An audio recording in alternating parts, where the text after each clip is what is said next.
Well, Alan, the smallest driver has been the biggest story this week here in the Nationwide Garage. 5'2", 100-pound Danica Patrick has been swarmed by media and fans alike as she's prepared to make her NASCAR debut here today at Daytona. IndyCar's biggest star made a move in 2010 that shocked the racing world. Danica Patrick was going to race stock cars. The six-time IndyCar most popular driver was scheduled to race 13 Nationwide Series races in 2010. So how did she do? Well, today she is mostly remembered for crashing and lacking speed in general.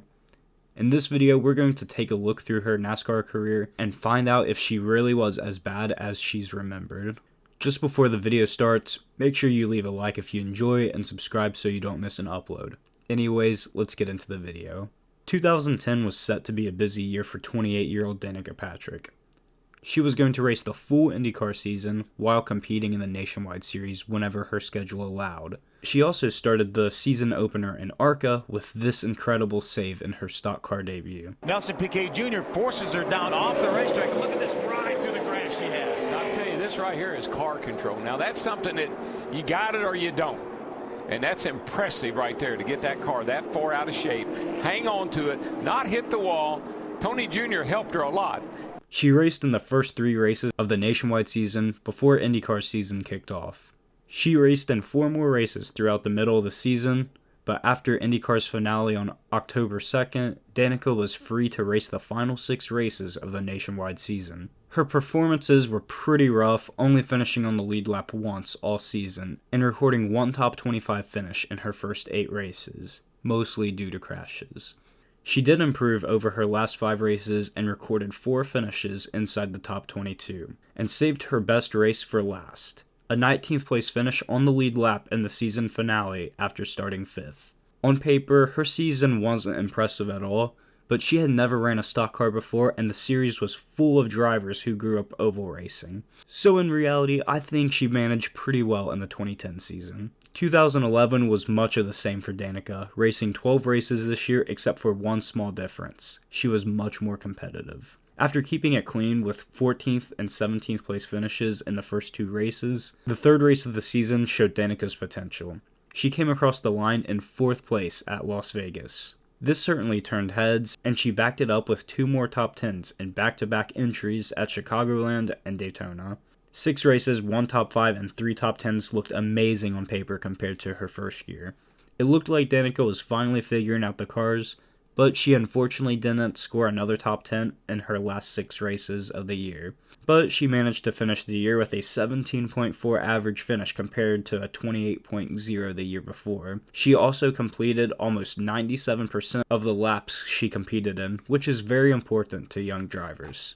In August 2011, it was reported Danica was in the final stages of negotiations for a full-time Nationwide Series ride in Junior Motorsports, with rumors of an informal agreement to race for Stewart-Haas Racing part-time in 2012 and full-time in 2013. Both of these deals came to fruition, with high hopes for Danica in 2012. Yeah, one other car besides her has done that. She was only 200ths off of what Hornish ran on that first lap, but has him beat by a substantial amount right now. Yeah, she's going to break his heart right here. You heard the conversation from Dave with Danica earlier about the pole. Said she had a car that was going to give it a shot. And there is the new leader in qualifying, Danica Patrick.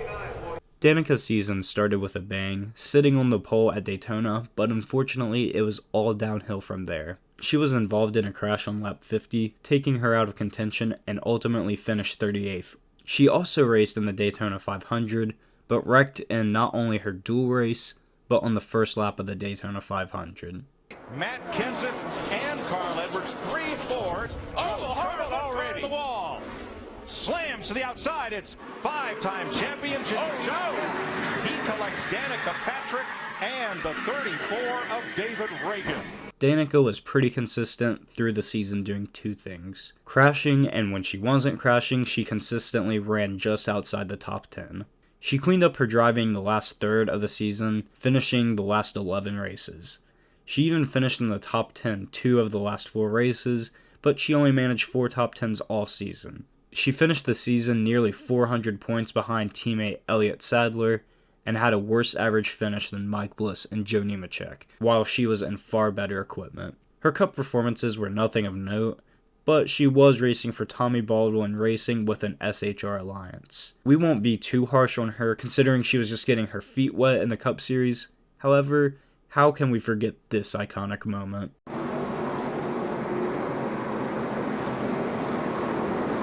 Danica Patrick and Landon Castle with an extended tangle.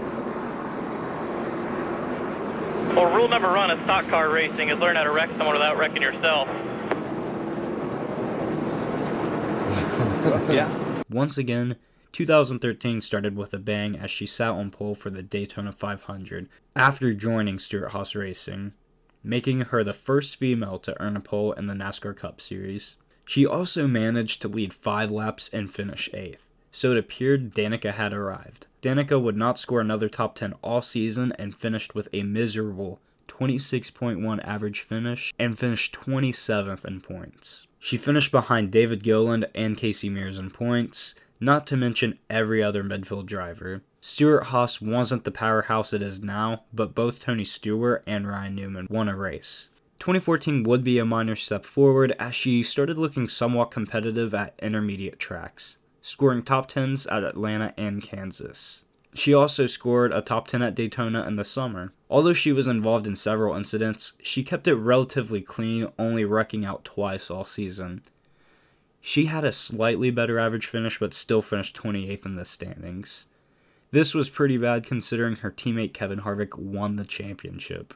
The beginning of the 2015 season would be the best stretch of Danica's career, where she scored top 10s at Martinsville and Bristol in the first 8 races, and sat 13th in points. However, throughout the season, she slowly dropped through the field after so many bad races and slipped to 24th in points, which was still her best points finish in NASCAR. The next year in 2016 was her most consistent season, with a 22.0 average finish, but she scored 0 top 10s all season. Her final full-time season in 2017 saw Dana take a major step back, finishing 28th in points. She scored her last career top 10 at Dover. She would return in 2018 to run the Daytona 500, but ultimately finished 35th after an early crash. Oh, took the wind out of Chase Elliott. Yeah, that was Elliott, Kane, here's violent. Danica Patrick and Kevin Harvick. So, was Danica really as bad as we remember? Yes, absolutely. It is pretty well known that her sponsors are the only reason she made it to the Cup Series. But if she truly wanted her NASCAR career to be somewhat successful, I feel like she could have had a Michael Annett type career in the Xfinity Series. Not really ever a championship contender, but could do a good enough job and stick it in the top 10 every once in a while, and maybe be lucky enough to get a win someday. She is undoubtedly the most successful female stock car racer ever, taking part in 191 Cup Series races. However, I think the saddest part of this whole story is that if she stuck to IndyCar, I don't think it would be too far-fetched to say that she could have competed for a championship someday. Between 2006 and 2009, the years before she started racing stock cars part-time and being distracted by NASCAR, she finished 9th, 7th, 6th, and then 5th in the point standings. She was steadily getting better, and in 2009, she beat all 3 of her teammates in the final standings, including champion Tony Kanaan and longtime driver Marco Andretti. Unfortunately, her awful NASCAR career covers up the fact that she was the first female driver to win an IndyCar race and finish on the podium 7 times, including once in the Indy 500. She was absolutely no joke in the series, and given 10 more years or so in IndyCar competition with no NASCAR distraction, she could still be racing in IndyCar and being a threat every single weekend. I really don't think that she had any chance in NASCAR though. I mean, she was competing against drivers who raced ovals their entire lives, and she started when she was 28. So I really don't think that she was a bad racer or a bad driver. Just NASCAR was not really a good fit for her at all. Anyways, that's pretty much it for this video. I hope you guys did enjoy, and if you did, please remember to leave a like and subscribe, and I'll see you in the next video. Peace.